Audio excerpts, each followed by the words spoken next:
Saúde, sim. Controle social, não. Hoje, no Brasil, há toda uma polarização, um extremismo, onde as instituições sociais se encontram em rota de colisão. Os partidos de esquerda defendem que o controle social deva ser exercido pelo Estado e pela educação, pela escola, enquanto que os partidos de direita defendem que o controle social deva ser exercido pela igreja e pela família. Essa polarização não é tão sadia assim. E é preciso analisar as relações existentes entre os processos institucionais e os seus universos simbólicos legitimadores. Compreender tudo isso, atribuindo ao vigiado individualismo moderno ou ao irrestrito individualismo contemporâneo a responsabilidade de supostamente aprimorar o sistema, isso é balela. Porque se quer aprimorar o sistema a partir de conflitos pressuposicionais, decididos à luz da possibilidade de tomada do poder político, possibilidade raiz da ilusória luta de classes, proposta por Karl Marx e também defendida por Max Weber.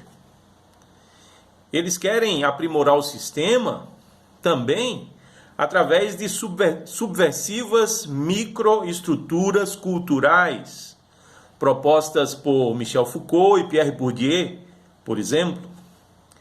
E isso sem qualquer recurso dado ao poder de representação política da coesão social de dado ethos cultural.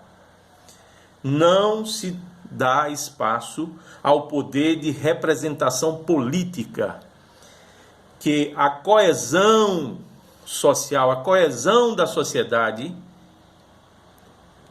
possui e lhe é negado. E a sociedade é coesa em torno de um ethos cultural, de uma cultura. Mas o que é que querem fazer? Eles querem mudar a cultura dia após dia, de 5 em 5 minutos. É preciso revisar, portanto, o vigiado individualismo moderno, proposto pelo estruturalismo, e revisar também o irrestrito individualismo contemporâneo, proposto pelo pós-estruturalismo. E devemos revisar este individualismo, tanto moderno como contemporâneo, de duas formas específicas. Primeiro, denunciar a dialética das mudanças. Mudança, desde Hegel, se tornou lei da história, necessariamente imposta. E as mudanças somente não são lei da história. A história também possui um elemento chamado estabilidade. A história possui, de fato, toda uma dinâmica, mas também ela é estável. Compare a história e o mundo e a política ao seu próprio corpo. Você não nasceu com cabelos no rosto. Geralmente, alguns não nascem nem com cabelo na cabeça, não é? Mas já nasceu com olho verde, ou olho preto, ou olho marrom, ou olho azul. Então, o seu corpo possui elementos dinâmicos que não são em um determinado período e passam a ser a partir de determinado período, mas existem elementos também estáticos, estáveis. Se você nasce com olho verde, seu olho vai continuar verde por toda a sua vida.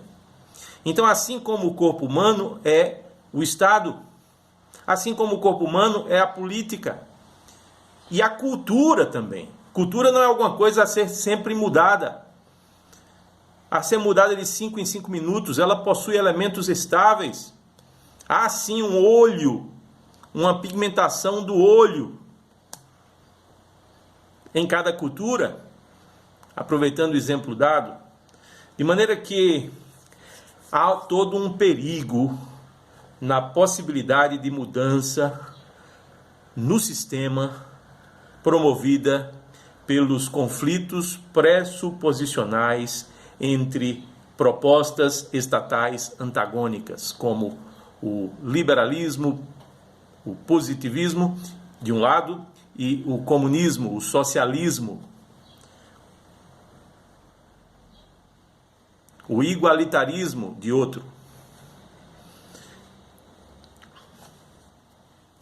Há todo um perigo na possibilidade de mudança no sistema promovida pelas subversivas lacunas societais propostas por Michel Foucault e Pierre Bourdieu. Por isso é necessário um segundo item: propor um quarto poder. A existência de um órgão representativo, uma espécie de concílio oficial moderador, um órgão representativo das instituições sociais não estatais, como a família, como a escola, como a igreja. E esse órgão representativo dessas instituições sociais não estatais deve ter como fim a preservação de dado ethos cultural, a preservação da cultura. E isso com a anuência do Estado. E não um Estado que promova mudanças de 5 em 5 minutos. Não uma justiça que não apenas dê anuência, mas legitime mudanças e mais mudanças, que tem feito com que as pessoas se suicidem, com que a sociedade não tenha mais estabilidade alguma, e as pessoas não sabem mais se o olho é verde, azul, preto, ou seja lá o que for. As pessoas não estão sabendo mais nem, estão tentando propor até que as pessoas decidam se são homem ou se são mulher, se são homens ou mulheres. Mudar o óbvio é inadmissível. O que é óbvio não precisa de mudança alguma. O que é obscuro, sim, é que precisa ser pensado e assim se procurar alternativas. Mas o que é óbvio não dá direito a ninguém de mudança.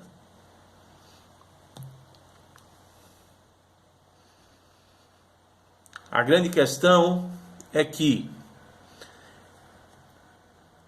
a política deve garantir coerentemente a representatividade étnica de nosso povo. O povo nordestino, por exemplo, possui toda uma cultura, e essa cultura não pode ser negada por professores com ideias subversivas, por uma escola montada para atender o domínio de um Estado cuja ideologia é a mudança pela mudança, porque só a mudança traz aperfeiçoamento. Isso é mentira. Não é a mudança que traz o aperfeiçoamento, é a mudança e a estabilidade. Se se nega uma das duas, não há aperfeiçoamento algum.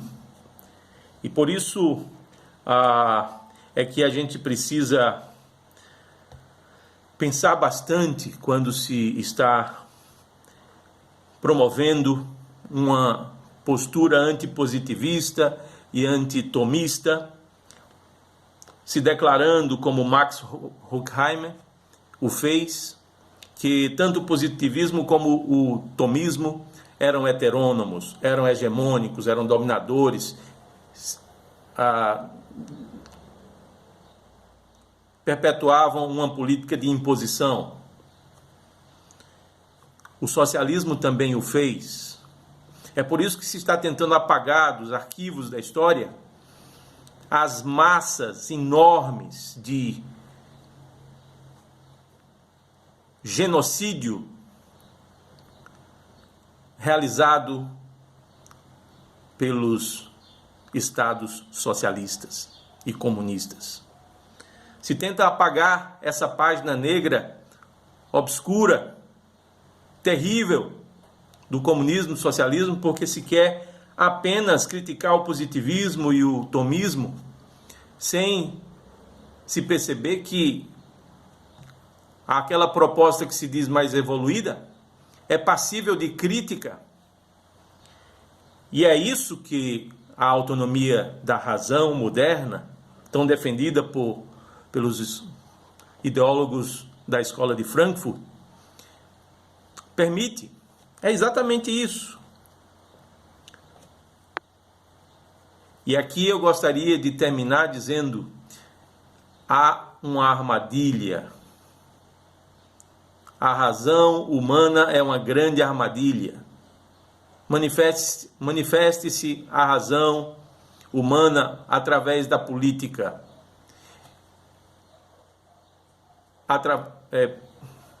pelo positivismo, pelo socialismo, pelo tomismo medieval. Sempre a razão humana será uma armadilha, porque a grande verdade é que Deus estabeleceu dogmas absolutos, nem tudo é relativo, e, portanto, há que se restaurar um poder moderador, capaz de representar a nossa cultura, a cultura brasileira, não essa cultura brasileira de supostas mudanças, defensora de mudanças de 5 em 5 minutos, mas a verdadeira cultura brasileira que de maneira natural foi sendo construída ao longo de séculos. E esse poder moderador, em muitas nações, é a monarquia.